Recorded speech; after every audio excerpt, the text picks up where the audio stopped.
کربلا کے واقعات سنانے کا مطلب صرف یہ نہیں ہوتا کہ رو دھو کر کے لوگ غم ہلکا کر لیں، بلکہ کربلا کا ایک عظیم میسج یہ ہوتا ہے کہ ہم ہر سال تجدید ایمان کرتے ہیں، ایمان کو پھر سے جلا بخشنے کے لیے بیانات سنتے ہیں تاکہ ہمارے جذبے پھر سے جوان ہو جائیں۔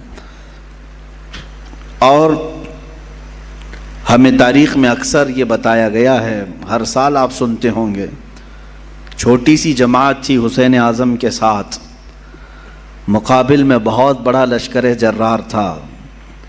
اگرچہ بظاہر امام حسین اور رضی اللہ تعالیٰ عنہ اور ان کے رفقا کو مصائب اور مشقتوں کا سامنا اٹھانا پڑا اور بہت ساری تکلیفیں جھیلنی پڑیں، لیکن زمانہ گزرتے گزرتے یہ میسج سب کو عام ہو گیا کہ حقیقت میں جیت حسین کی ہی تھی۔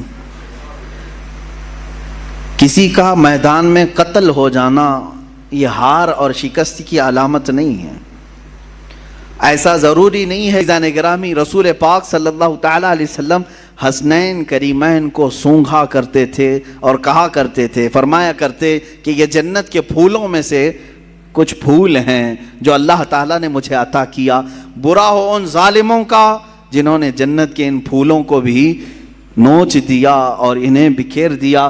اسی کو اعلیٰ حضرت نے اپنے سلام میں کہا تھا، کتنے بکھرے ہوئے ہیں مدینے کے پھول، یا کربلا تیری قسمت پہ لاکھوں سلام۔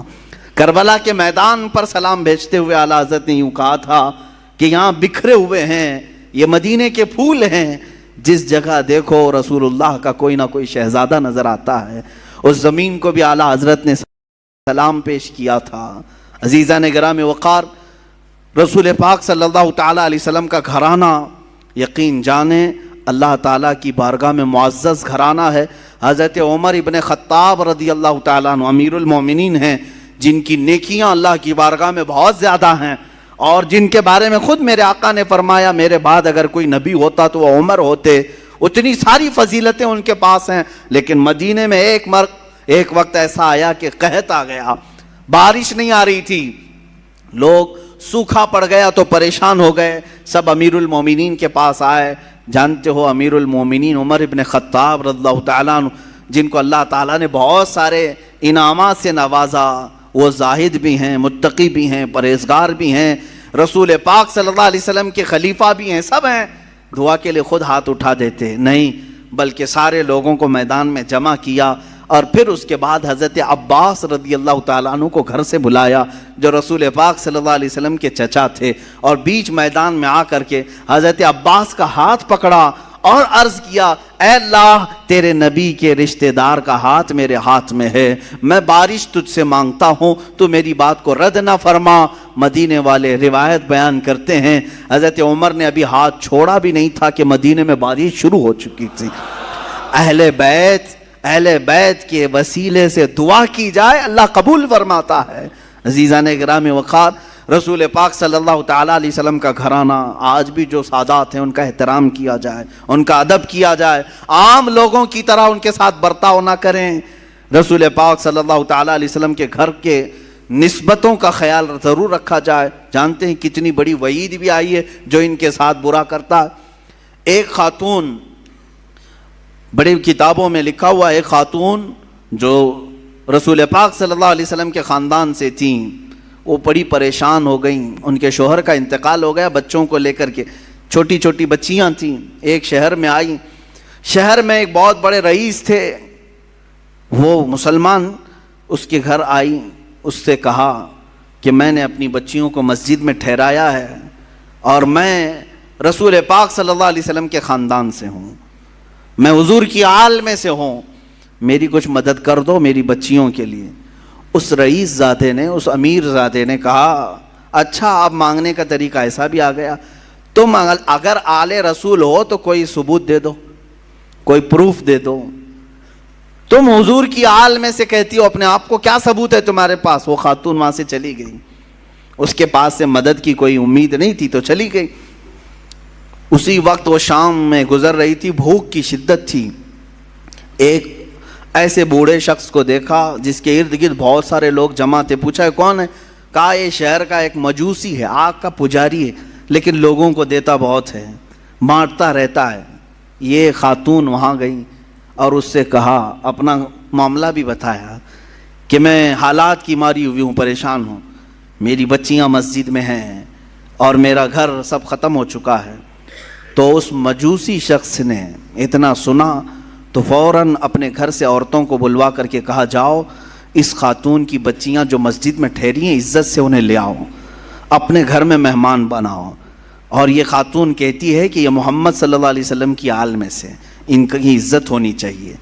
وہ تھا مسلمان نہیں تھا، عزت کیا، گھر میں ٹھہرایا اور خاتون کو اپنے گھر مہمان بنایا، ان کی خاطر تواضع کی۔ اب سنیں، رات ہو گئی، رات کے وقت یہ جو رئیس زادہ تھا، امیر زادہ تھا، جو مسلمان تھا، اس نے خواب میں دیکھا قیامت کا منظر قائم ہے، حساب کتاب ہو رہا ہے، اور اسی وقت رسول پاک صلی اللہ علیہ وسلم تشریف لائے ہے۔ تو یہ رئیس زادہ فوراً حضور کی بارگاہ میں حاضر ہوا کہ آقا میری شفاعت فرمائیں۔ حضور پاک صلی اللہ علیہ وسلم نے فرمایا، کیوں شفاعت کی جائے؟ کہا کہ آقا میں آپ کا امتی ہوں، آپ کا چاہنے والا ہوں۔ میرے آقا نے فرمایا، کیا ثبوت ہے تمہارے پاس؟ میرے امتی ہونے کا کیا ثبوت ہے تمہارے پاس؟ وہاں کیا پیش کرتا؟ پروف پوچھنے والے، دلیلیں پوچھنے والے۔ حضور پاک صلی اللہ تعالیٰ علیہ وسلم نے جب یہ ارشاد فرمایا تو وہ لاجواب ہوا اور رونے لگا کہ آقا مجھ سے آپ اعراض نہ فرمائیں، مجھ سے آپ ناراض نہ ہوں۔ میرے آقا صلی اللہ علیہ وسلم نے فرمایا، آج میری ایک شہزادی تیرے گھر آئی تھی، تو نے اس سے اس کے نسب کا ثبوت پوچھا تھا، اس کی مدد نہیں کیا تھا۔ اتنا حضور پاک صلی اللہ علیہ وسلم جلال میں بیان کر رہے تھے کہ اس کی آنکھ کھل گئی، دھاڑے مار کر کے رونے لگا۔ اچھا، ایک چیز یہ بھی اس نے دیکھا اسی خواب میں کہ میرے آقا صلی اللہ تعالیٰ علیہ وسلم اسے جنت کی طرف دکھا رہے ہیں، اس مجوسی آدمی کے نام پر جنت میں ایک محل تیار ہے، جس کے گھر وہ عورت ٹھہری ہوئی ہے، مجوسی آگ کا پجاری ہے، لیکن اس کے نام پر جنت میں ایک محل ہے۔ تو یہ بیدار ہوا، بہت پریشان ہوا، اپنے مصاحبین کو بلایا، اپنے چاہنے والوں کو، اور کہا کہ یہ خاتون آئی تھی فلاں فلاں، کہاں ٹھہری ہے؟ کیا یہ مجوسی اپنے گھر لے گیا ہے؟ سبوں نے تحقیق کی تو پتہ چلا ہاں اس مجوسی کے گھر ٹھہری۔ یہ دوڑا ہوا وہاں پہنچا، گیا اور اس مجوسی سے کہا، کل رات جو خاتون تمہارے گھر آئی ہے، برائے مہربانی اسے ہمارے گھر بھیج دو، وہ ہمارے مذہب سے ہے، ہمارے دین سے ہے، ہم اسے مہمان بنائیں گے۔ اس مجوسی نے کہا ایسا نہیں ہو سکتا۔ اس رئیس زادے نے کہا 1000 درہم میں تجھے تحفے میں دیتا ہوں، قبول کر لے۔ اس مجوسی نے کہا اس کا 10 گنا بھی دو تو میں اس مہمان کو تمہارے حوالے نہیں کروں گا۔ اس مجوسی نے اتنا اصرار کیا تو یہ پوچھنے لگا آخر اس عورت میں کیا ہے؟ کہا جو تو خواب دیکھ کر آیا ہے وہ سچ خواب دیکھ کے آیا ہے۔ کل جب وہ خاتون ہمارے گھر آئی، ہم رات کے وقت سوئے تھے، خواب میں رسول پاک صلی اللہ علیہ وسلم تشریف لائے، مجھے اور میرے پورے گھر والوں کو میرے آقا نے خود کلمہ پڑھایا۔ ہم اب مجوسی نہیں ہیں، ہم اہل ایمان میں سے ہیں۔ رسول پاک صلی اللہ علیہ وسلم نے ان کی آل میں سے ان کی ایک شہزادی کی عزت پر اتنا بڑا انعام دیا کہ ہمیں دائرہ ایمان میں لایا، اور پھر میرے آقا نے اشارہ کر کے بتایا کہ اے فلاں، کل تو اٹھے گا تو جنت میں مولا تیرے لیے فلاں محل تیار رکھے گا۔ میرے آقا کی یہ بشارت میں نے سنی، اور تجھے پھٹکارتے ہوئے بھی میں نے خواب میں سنا، تو نے جو دیکھا وہ سچ دیکھا ہے۔ عزیزان گرامی وقار، وہ روتے گڑ گڑاتے واپس چلا آیا۔ زندگی کی کوئی اگر کمائی تھی تو اس نے سوچا کہ سب لگا کر کے حاصل کر لوں، مگر اہل بیت کا احترام نہ کرنے کی وجہ سے ساری اس کی کمائی، ساری عبادتیں ایک طرف رہ گئی، اور آگ کا پجاری بازی لے گیا صرف اہل بیت کی عزت اور احترام کرنے کی وجہ سے۔ آج میں اس واقعے سے اتنا ضرور عرض کروں گا کہ اہل بیت میں سے جو کوئی بھی ہوں، وہ اگر خستہ حال نظر آتے ہیں، اگر پٹے پرانے کپڑوں میں ہیں، وہ حالات اور گردش حالات کے پیش نظر ان کی کمائی اور ان کے فلاں چیزوں پر اگر کوئی اثر پڑ بھی گیا ہو، تو میرے عزیزو ہرگز یہ مت سمجھنا کہ یہ بکھرے ہوئے لوگ ہیں، ٹوٹے ہوئے لوگ ہیں، نہیں، بلکہ رسول اللہ سے اگر ان کا رشتہ ہے تو وہ ہمارے سروں کے تاج ہیں، وہ چاہے جس کونے میں بیٹھے ہوں۔ یہ ضروری نہیں کہ سید ہو تو بہت اعلیٰ قسم کے محل میں رہتا ہو، بہت اعلیٰ قسم کے لباس پہنتا ہو، بہت اعلیٰ قسم کی گاڑیوں میں چلتا ہو، ضروری نہیں، کبھی سید زیادہ غریب بھی ہو سکتا ہے، وہ فقر و فاقہ کو پسند کرنے والا سید زیادہ بھی ہو سکتا ہے۔ لہٰذا اس بات کا ہمیشہ خیال رکھا جائے کہ سید زادوں کا احترام ملحوظ نظر رہے، ورنہ ہمارا یہ کمایا ہوا عبادتوں کا خزانہ بھی ضائع ہو سکتا ہے۔ اب آئیں، یہ تو بعد میں آنے والے اہل بیت کے احترام اور عزت کی باتیں ہیں، ان کے متعلق یہ واقعات ہیں، لیکن خود رسول پاک کے جو شہزادے ہیں، میرے آقا صلی اللہ علیہ وسلم نے جن کی پرورش خود کی ہے، جن کے بوسے خود میرے آقا نے لیے، وہ حسن مجتبی اور حسین اعظم رضی اللہ تعالیٰ عنہما، ان کی کتنی عزت اور ان کا کتنا احترام ہونا چاہیے۔ میرے آقا صلی اللہ علیہ وسلم دونوں شہزادوں کو کندھوں پر سوار کر کے مدینے لے جایا کرتے تھے، اکثر باہر جاتے تو دونوں شہزادے کندھوں پر سوار ہوتے۔ ایک صحابی نے ایک مرتبہ یہ دیکھ کر مسکرائے اور کہا، اے شہزادوں، کیا تمہاری قسمت ہے کہ سواری پائی بھی تو کیسی سواری پائی، کیسی سواری پائی، کائنات کا آقا و مولا رسول پاک صلی اللہ علیہ وسلم کے کندھے تمہیں میسر ہیں۔ اتنی تعریف پر میرے آقا صلی اللہ علیہ وسلم یوں نہیں فرماتے کہ تم صحیح کہہ رہے ہو، بلکہ میرے آقا یوں فرماتے، یہ کیوں نہیں کہتے کہ سوار بھی کتنے اچھے ہیں، سواری کی تم نے تعریف کی تو سوار کی بھی تعریف کرو کہ وہ بھی جنتی جوانوں کے سردار ہیں۔ میرے عزیزو، میرے آقا صلی اللہ علیہ وسلم نے فرمایا، من احب حسینا، جس نے حسین سے محبت کیا اس نے مجھ سے محبت کیا۔ اور میرے آقا صلی اللہ علیہ وسلم کی ایک حدیث یہ بھی ہے کہ انا من الحسین و حسین منی و انا من حسین، حسین مجھ سے ہے اور میں حسین سے ہوں۔ یہ کیسی بات ہے؟ حسین مجھ سے ہیں اور میں حسین سے ہوں۔ ایک جملہ تو اس میں سمجھ میں آتا ہے، حسین مجھ سے ہیں، حضور نے فرمایا۔ یقیناً اولاد باپ سے ہی ہوتی ہے، اولاد اس کے دادا نانا سے ہی ہوتی ہے۔ میرے آقا صلی اللہ علیہ وسلم کا یہ فرمان سب کو معلوم ہوگا۔ حضور نے فرمایا حسین مجھ سے ہیں، یقیناً حضرت فاطمہ حضور کی بیٹی ہیں اور حضرت امام حسین حضرت فاطمہ کے لخت جگر ہیں، تو حسین حضور سے ہیں۔ لیکن جو دوسرا جملہ ہے، میرے آقا نے فرمایا میں حسین سے ہوں، یہ کیسے؟ میں حسین سے ہوں، بھلا کوئی نانا اپنے نواسے سے ہو سکتا ہے؟ لیکن میرے آقا نے فرمایا، ہم محدثین اس کی تشریح میں فرماتے ہیں حسین مجھ سے ہیں کا مطلب یہ ہے کہ اولاد کے اعتبار سے حسین رسول سے ہی ہیں، اور حضور نے جو فرمایا میں حسین سے ہوں، اس کا مطلب ہے کہ میرا پورا دین حسین سے چلنا ہے۔ اسی کی تشریح کرتے ہوئے امام الہند سلطان الاولیاء غریب نواز نے فرمایا تھا، شاہ است حسین بادشاہ است حسین، دین است حسین دین پناہ است حسین، سرداد نداد دست در دست یزید، حقا کے بنائے لا الہ است حسین۔ فرماتے ہیں معین الدین حسن چشتی غریب نواز اپنے ہی دادا اور اپنے ہی نانا کی شان میں امام حسین شاہ ہیں، شاہ نہیں بلکہ بادشاہ ہیں۔ شاہ میں اور بادشاہ میں فرق سمجھ میں آتا ہے؟ ویسے تو سب لوگ کہتے ہوں گے فلاں شاہ ہے فلاں بادشاہ ہے، دونوں میں فرق ہے۔ شاہ جو ہے سلطان کو کہتے ہیں، اور بادشاہ کنگ میکر کو کہتے ہیں، جو بادشاہ بناتا ہے، جو شاہ بناتا ہے اس کو بادشاہ کہا جاتا ہے۔ اور دین است حسین دین پناہ است حسین، حسین پورے دین کا نام ہے، حسین دین کی حفاظت کرنے والے کا نام ہے۔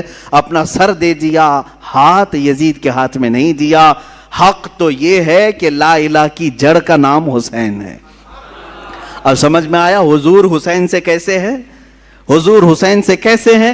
رسول پاک صلی اللہ علیہ وسلم کا دین حسین سے ہے۔ جو حسین پاک سے نفرت کیا، بغاوت کیا، وہ دین سے نکلنے والوں میں سے ہے، خارج ہونے والوں میں سے ہے، میرے آقا صلی اللہ علیہ وسلم کو ایذا دینے والوں میں سے ہے۔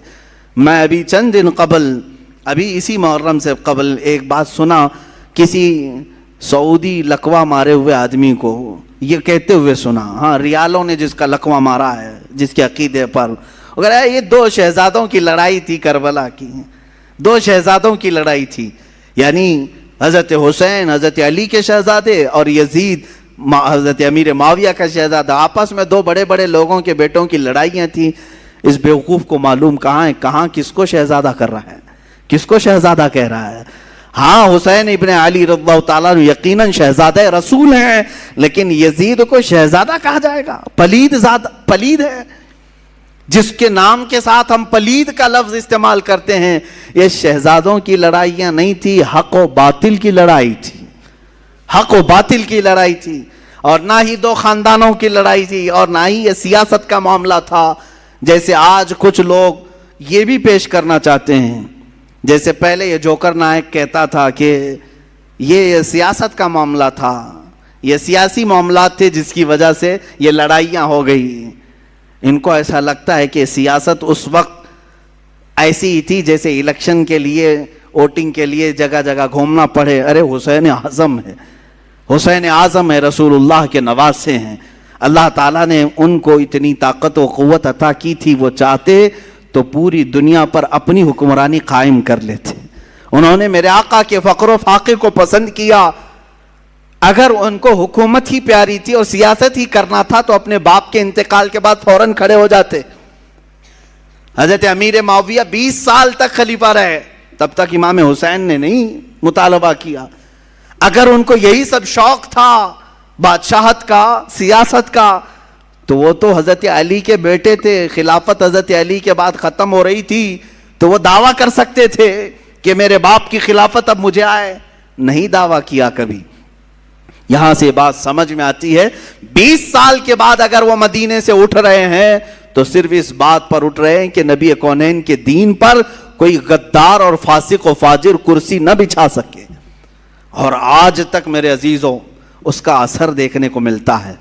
حسین اعظم کا ایک مرتبہ کھڑا ہو جانا اس زمانے میں، اس کا اثر آج تک دکھتا ہے۔ مجھے بتاؤ کس مسجد کے امام کو آپ چور رکھتے ہیں؟ چور ڈکیت ہو، لفنگا ہو، اناڑی ہو، ٹپوری ہو، جس طرح کا بھی ہو، اسے امام بناتے ہیں آپ؟ کیوں نہیں بناتے؟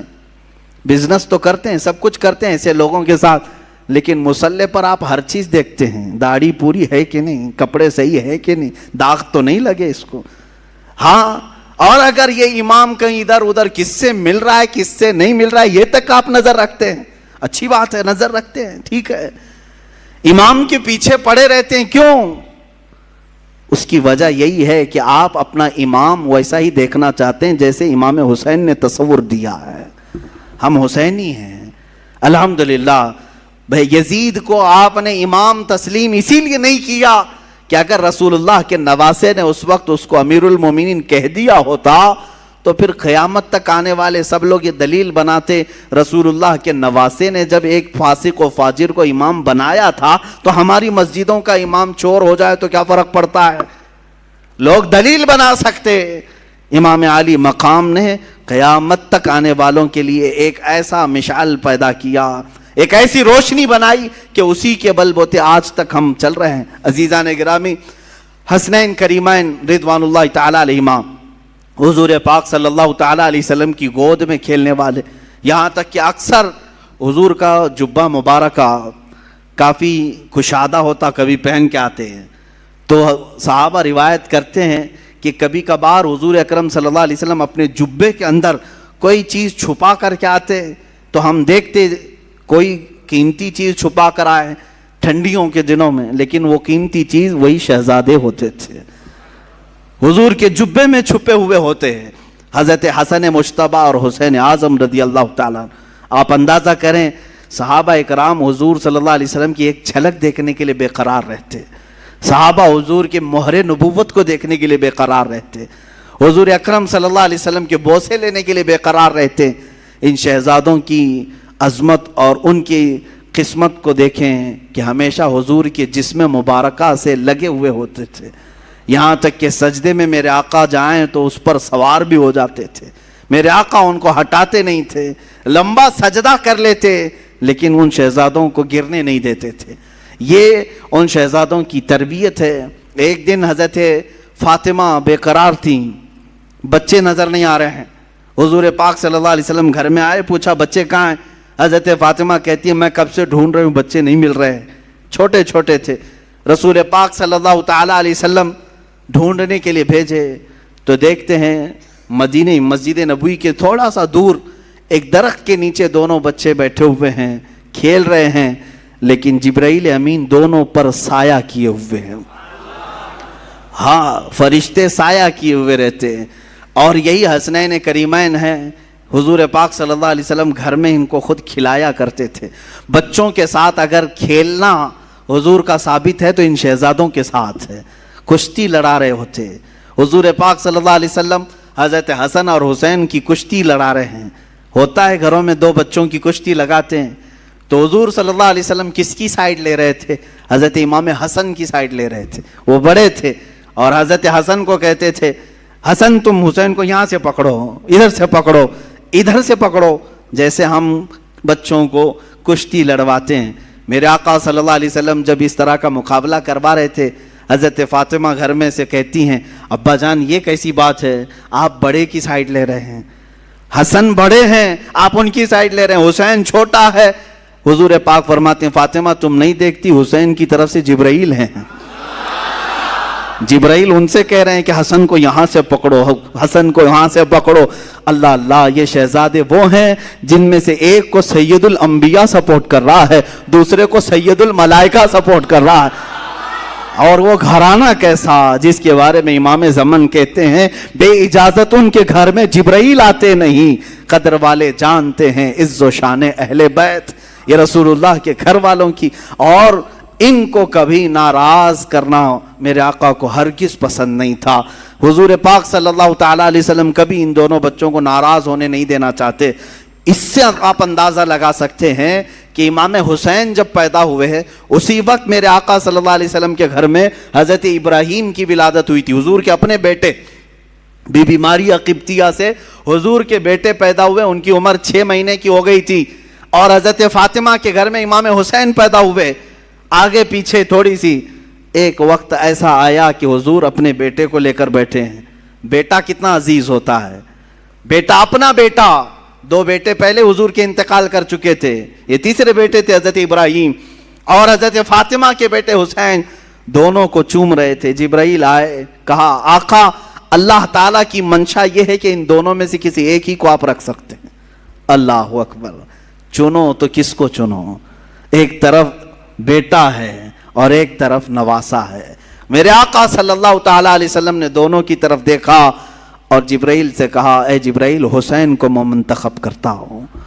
اپنے بیٹے کو جس پر وار دیا, رسول پاک صلی اللہ علیہ وسلم نے اپنے بیٹے کو جن پر قربان کیا, اس حسین اعظم کا ہم تذکرہ کرنے چلے ہیں. میرے آقا صلی اللہ تعالیٰ علیہ وسلم نے جن کا حد درجے خیال کیا نمازوں میں, گھروں میں اور ہر جگہ, یہاں تک کہ اگر میرے آقا صلی اللہ علیہ وسلم کسی گھر دعوت میں گئے, کھانا وہاں پر رکھا گیا ہے تو پہلے کوئی چیز منگواتے اور آدھا اس میں سے کر کے کہتے لے جاؤ فاطمہ کے گھر دے آؤ, ان کے گھر میں فاقہ ہے. اپنے شہزادوں کا خیال فرماتے, اپنے نواسوں کا خیال فرماتے. عزیزان گرامی, یہی وہ اہل بیت ہیں جن کی شان میں قرآن کی کئی آیتیں نازل ہوئیں. وَيُطْعِمُونَ الطَّعَامَ عَلَى حُبِّهِ مِسْكِينًا وَيَتِيمًا وَأَسِيرًا. یہ آیت ہے سورہ دہر کی 29ویں پارے میں. ہوا یہ تھا کہ حضرت فاطمہ کی کنیز فضہ, انہوں نے منت مانگی تھی. دونوں شہزادے بہت بیمار تھے کہ اگر یہ صحیح ہو جائیں تو ہم 3 روزے رکھیں گے, اگر یہ صحیح ہو گئے تو 3 روزے رکھیں گے. گھر والے بچے صحیح ہو گئے, روزہ رکھا سارے لوگوں نے مل کر. مولا علی کرم اللہ وجہہ الکریم, حضرت فاطمہ اور یہ کنیز فضہ اور 2 شہزادے ہیں. حضرت علی کی کمائی 2 درہم کی تھی. باغیچے سے خدمت کے بعد 2 درہم لاتے جس سے اتنا آٹا آتا کہ 5 روٹیاں بن سکتی تھیں. یہ اہل بیت کا گھرانہ ہے. افطار میں روٹیاں بنی.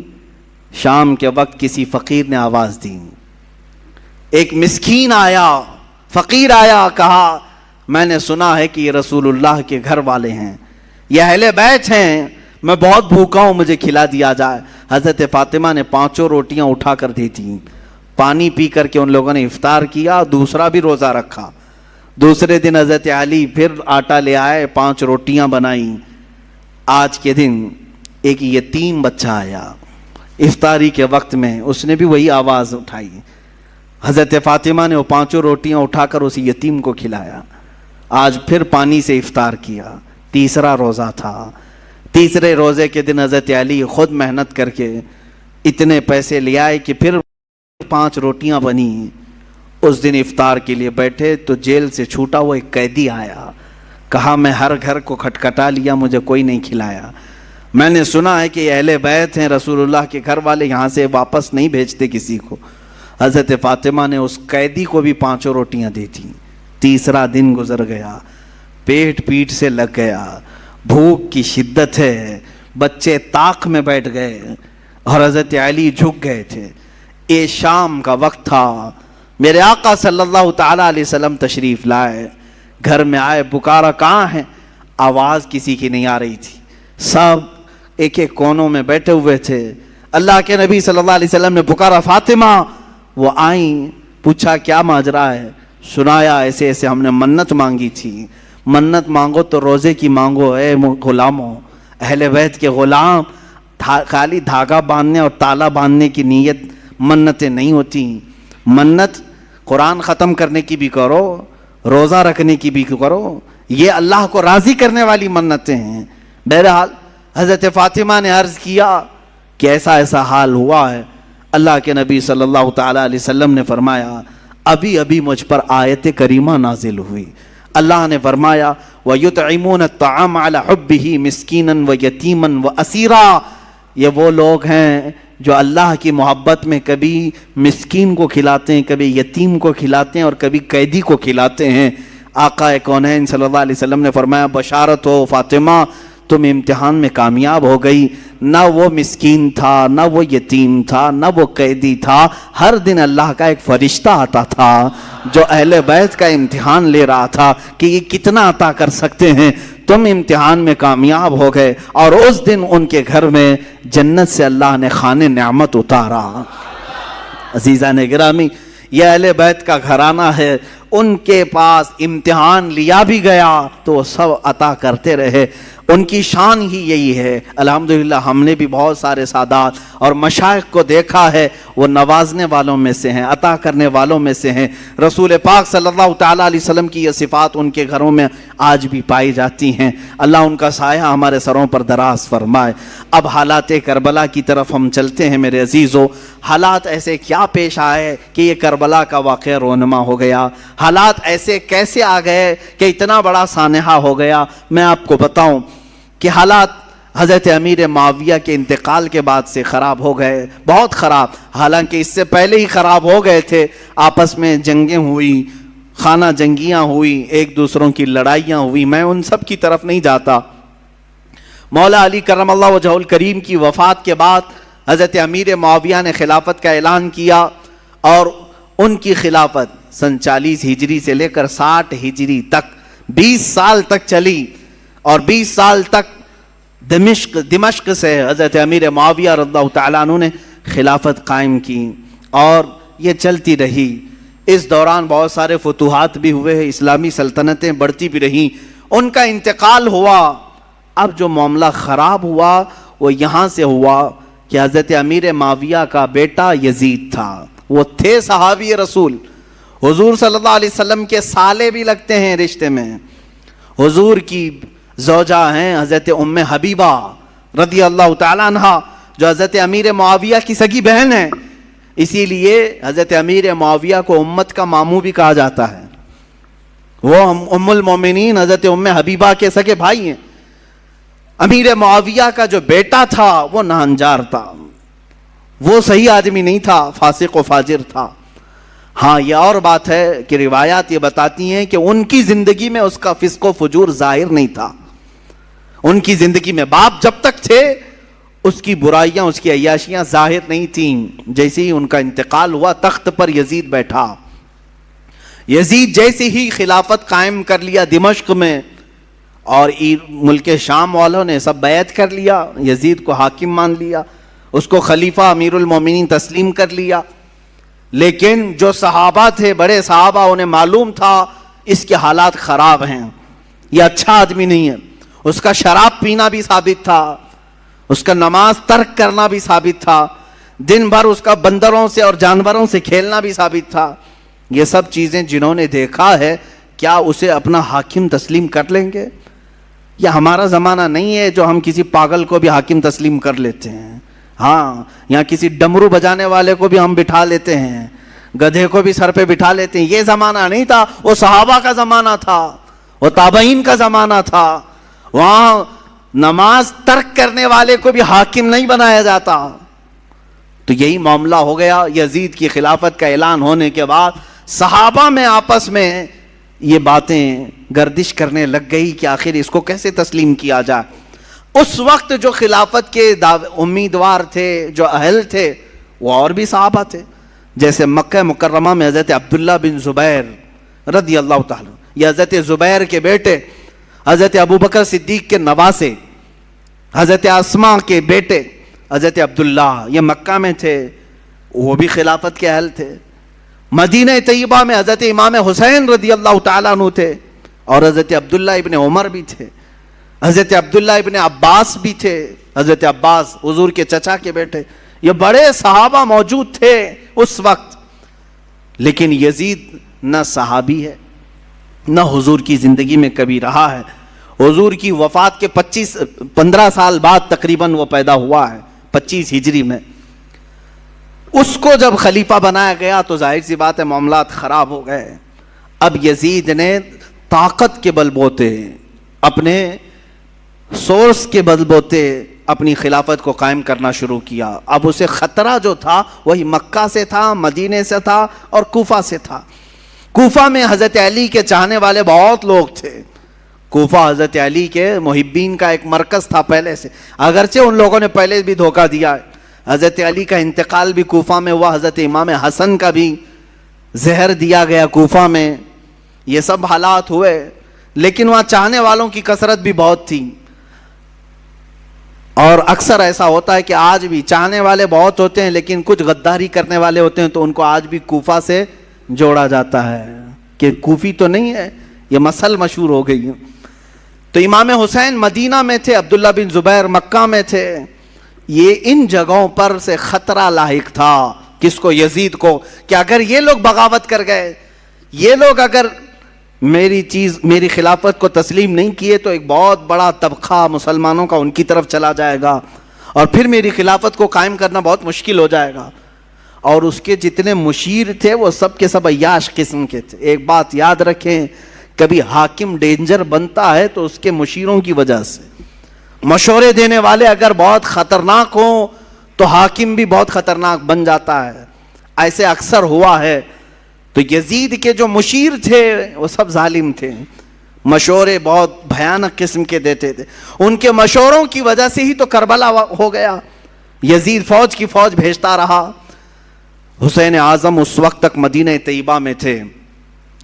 سیدنا امام علی مقام مدینہ طیبہ میں تھے, ان کا گھر مدینہ میں تھا, اہل بیت خاندان سب مدینہ میں رہ رہے تھے.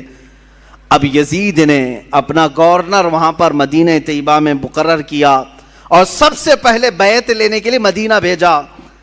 اور وہاں کے گورنر سے کہا حسین کو بلاؤ, عبداللہ بن عمر کو بلاؤ, اور جو مدینہ میں بڑے صحابہ ہیں ان کو بلاؤ, اور ان سے میری بیعت لے لو, اور کہو کہ یزید امیر المومنین ہے, خلیفۃ المسلمین ہے. گورنر کو جیسے ہی آرڈر آیا ان تینوں کو بلایا اس نے, اس میں امام حسین بھی تھے.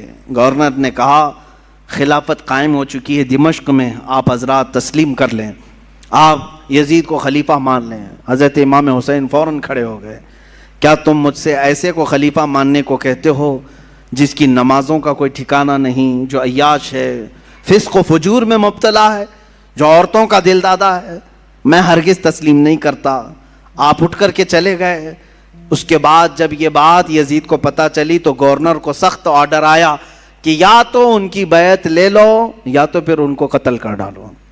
اتنا سخت حکم آیا. تو جو گورنر تھا مدینے کا, اس نے امام حسین کو بلایا اور کہا میں نہیں چاہتا کہ رسول اللہ کے گھر والوں کے ساتھ میں سختی کروں, اور مجھے میری نوکری کی بھی فکر ہے. میں اگر آپ کے ساتھ سختی کے ساتھ معاملہ نہ کروں تو یزید مجھے مار ڈالے گا, بیچ کا کوئی راستہ نکالیں. تو امام حسین نے کہا ٹھیک ہے, میں بیچ کا راستہ یہ نکالتا ہوں کہ میں مدینے سے نکل جاتا ہوں, میں مدینہ طیبہ سے ہی نکل جاتا ہوں تاکہ تجھے کوئی سختی وہ نہ کر سکے. اس نے گورنر نے کہا ٹھیک ہے آپ یہ کام کر سکتے ہیں.